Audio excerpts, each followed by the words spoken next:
जनाब चेयरमैन, आपके इजाज़त से मैं इंग्लिश में बात कर लूँ? जी, please. Ji, thank you. Janabe Chairman, the supplementary budget allocated 61% of its entire sum to one demand. That was demand number 21. That demand was for wheat and sugar. And the only reason both of these were required was simply due to the mismanagement of the PTI government. Meanwhile, 50% of Punjab's stakeholders, women, were neglected and suffering. In fact, last year they were given the lowest budget allocation since 2015.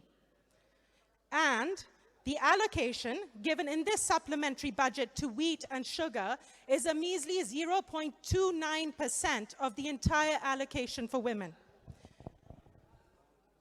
Last year, there were 3,700 cases of rape, 219 cases of gang rape, 456 cases of child rape, and this is not to mention the thousands of cases of female kidnapping and honor killings.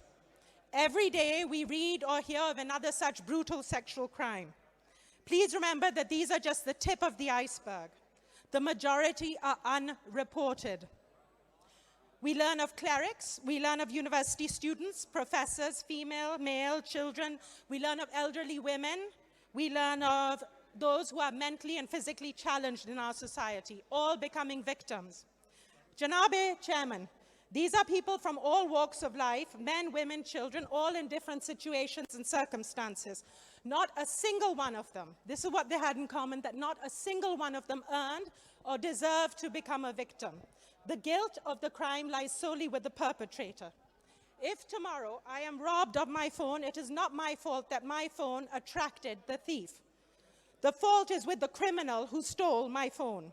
Being tempted is not a license to breaking the law. Victim blaming is shameful, victim blaming is dangerous, victim blaming is regressive. We have had law enforcement, senior officials and other authoritative voices not condemning this.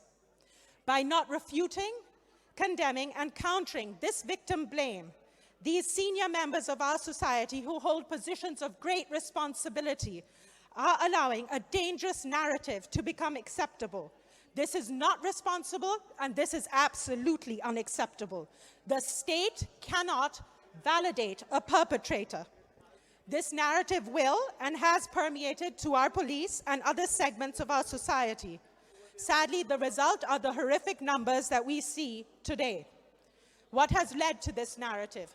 The PMLN initiatives with women were continuous and varied. Gender mainstreaming was a priority and tackled multi-sectorally. The Violence Against Women Act, the Violence Against Women Center, women's empowerment projects, gender parity reports, legal aid, land revenue amendments, and this is amongst many, many more initiatives for women. The PTI government has been regressive for women's development. The chairperson of the Women's Commission was removed years ago and the seat still remains vacant. Janabe Chairman, this seat was integral for an average woman to be able to reach legal aid and law enforcement aid. The Violence Against Women Center is not funded fully enough for it to function in the method that it was meant to. The Women on Wheels program has been stopped. Zeveret-Taaleem has been stopped. Unfortunately, despite data and reports illustrating the dire need for women's development, the government chose to completely ignore women. No additional funds were allocated for 50% of Punjab stakeholders. Thank you. Wind up, please. Thank you.